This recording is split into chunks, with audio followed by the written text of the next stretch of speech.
ኮሪደር ቅርሶችን ጭምር በደንብ አስተዋውቋል። የቅርስን መስፈርት የሚያሟሉ ቅርስነታቸው ያልተነገረላቸው አቧራ የለበሱ የማይታወቁ በዚህ በኮሪደር ልማት አጋጣሚ አቧራቸውም ተራክፏል፣ ታድሰዋል። የተጎዳ አካላቸው ክፍላቸው ተጠግኗል። እንዲተዋወቁ ተደርገው ለአገልግሎት ከፍቶ ሆነዋል። ለቱሪስት መስህብ ከፍቶ ሆነዋል።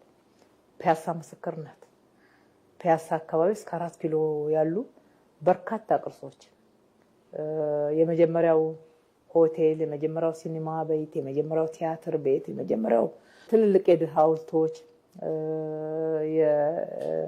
ለሀገር ባለውለታ የሆኑ ሰዎች ጭምር መታሰቢያ የተሰራላቸው ናቸውና በቸርችል ጎዳና ከሄድን የቴዎድሮስን እናገኛለን።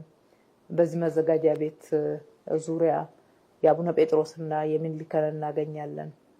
ወደ 4 ኪሎ በምንሄድበት ሰዓት ራስ መኮንንን ከነድልድዩ እናገኛለን። በዚህ በለውጥ ዘመን ደግሞ መሀል ላይ አድዋን ገንብተናል።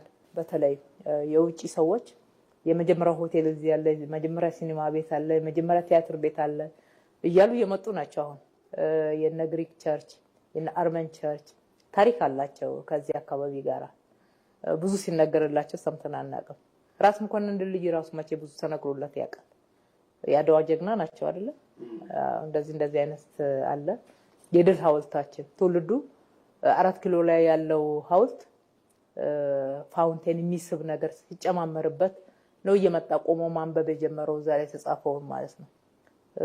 ጽሁፉም እንኳን እስከ አለመታየት የደረሰበት ሁኔታ ነበረና ቅርስም ከተሸፈነበት ከተደበቀበት የበለጠ ኮሪደር አጉልቶ ነው ያወጣው። እንዲጠበቅም ነው ያደረገው። ጥበቃም እንዲደረግለት ባለቤት በደንብ ተደራጅቶለት የስራ ክፍል ከድሮ በላይ እንዲጠናከር ነው የተደረገው።